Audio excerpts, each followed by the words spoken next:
Uh, yeah. What's going on, y'all? Welcome back to Going for Two. I am Q1 Humphreys, and we are back again for day 2 of the NCAA tournament. I'm going through every single game. Before I do that, man, hit the subscribe button, like, comment, share with your folks, man. We're on the road to 400 subscribers. I think we're about 25 away, and I cannot reach my goal of 400 without the help from you all. So please hit the subscribe button, share with your folks. You're going to have a time here with us. Let's get right into the tournament. So, the first matchup I'm talking about is UConn. Number 2 seed UConn taking down number 15 seed Furman. This really was not a game to me. Of course, I think a lot of times, and we saw it a lot yesterday, except for that Kentucky game, which I'm going to get into. We saw a lot yesterday. The madness, we want the madness to be crazy. And a lot of times, these are blowouts. And teams make those runs, but they just cannot get over the hump. We saw a few games that was like that with the top seeds yesterday, and UConn was one of them. The big story out of this game was Terrence Reed Jr., and I hope I said his name right. 31 points, 27 rebounds. He's one of the only players to ever have a 30-point and 20-rebound game in the tournament. He looks dominant. And we know this is the thing. This is the thing with the top schools and those mid-major schools, man. They're small. So if you have a dominant big, he's going to do what he wants, and that's exactly what Reed Jr. did yesterday. So UConn advances. They're going to take on UCLA in the next round. Next game we got is the number 7 seed Miami Hurricanes taking out the number 10 seed Missouri Tigers with an 80-66 score. This game was back and forth for the most part until a late run by Miami. 11-0 run gave them a lead, and that was pretty much all she wrote. This was, I expected this to be one of the better games of the tournament, and for a good while it was. But I look at Miami. I saw Miami through the regular season. I saw them. Like I said in my prediction, I thought they would make it further in the ACC tournament, but they lost in their first game. But I think Miami's a legit team. They're a legit sleeper. You know, they take on Purdue next, who won last night. I'm going to talk about Purdue. I think they have a legit shot to beat Purdue. I think Miami is that good. You know, this is a team that I believe is underrated. They're one of the better, I don't know if they're a lower seed. They're one of the better middle seeds in the tournament, in my opinion. You know, so I had Miami win this game, and that's exactly what they did. It was like I said, it was a back and forth matchup, but Miami used the runs to just kind of take over and win the game in advance. The next game we have is Kansas versus California Baptist. Now, this was all Kansas till about a minute left. They led by almost 30 points, and it was all Kansas. And like I said, we want the madness so much that we don't realize, like, a lot of these games are not going to be 30-point comebacks. They're not going to happen. And Cal Baptist fought hard, but I also think it was a thing where Kansas just took their foot off the gas. And even with the crazy run, it was not enough to get over the hump. The big story for this game for me is Darren Peterson. Darren Peterson went crazy, had 28 points. I love seeing the guy play. I think he's the number 1 pick in the draft just because of how good he is and how good he is right now and how good he could possibly be. But, of course, the big thing with him has been injuries. So I've been waiting to see how much he plays in the tournament because now you just got to let it go. You got to empty the clip. I want to see Darren Peterson when he's emptying the clip because I remember the first half against AJ, and he was looking crazy.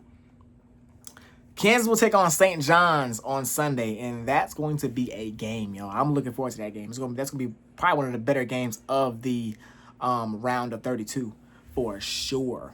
Florida blew out Prairie View by almost 60 points, so I'm just going to move on to the next game. UCLA versus UCF, another one of them 7-10 matchups. UCLA came away with a 75-71 win. I think this is another game where UCLA was in control for the whole game, and then a late run by UCF made it close. Shout out UCF, though. I got a homeboy that go to college down there. Their basketball program is on the up and up. UCLA advances. I seen this play where Sky Clark lost his tooth. That's March Madness for you, though. Everybody fighting, scratching, and clawing, knocking out teeth for a shot to be immortalized in college basketball history. It's crazy. Iowa took out Clemson 67-61. Iowa was up the whole game. It was pretty much controlled by Iowa the whole way. The big thing to me, Clemson missed their big man. He got hurt in the ACC tournament. And they missed him bad tonight because they got dominated on the glass. And you ain't gonna win a game unless you shooting the mess out the basketball. If you getting dominated on the glass, you're not gonna win. And that was the case last night. Iowa takes out Clemson, and was on to take on Michigan. I think they got Michigan. That should be a good little game, maybe. So mid recording, I've decided I'm not going to waste no time talking about these blowouts. Purdue, Tennessee, you know what I'm saying? Did Florida play yesterday? Florida did play yesterday. All these top teams, blowouts. I'm not gonna waste no time talking about blowouts. They're high seed versus low seed. You expected this to happen unless you picked the upset, trying to be different, but you expected this to happen. Let's talk about this Villanova and Utah State game. Villanova-Utah State was a very good watch. Very good watch. Utah State came away with the win. Very, very good watch for Utah State and Villanova, because watching the broadcast, it was like two mastermind of offensive coaches just going at it back and forth, going band for band. And Perkins for Villanova was shooting a mess out the basketball, dog. And he hit a three that I think put them up 71-70. I might be wrong, 71-70. And after that, like a 10-0, 11-0 run by Utah State. And it's like the wheels fell off completely for Villanova. You know what I'm saying? Utah State was playing good on defense, and then offensively they had great sets. There was this one play that I loved. There was in Villanova went to a zone. Utah State ran a DHO and get their guard a wide open for a mid-range jumper. Cash. And it's like, that's something that I've seen it before, but it's rare that you see somebody do a DHO against a zone. You know what I'm saying?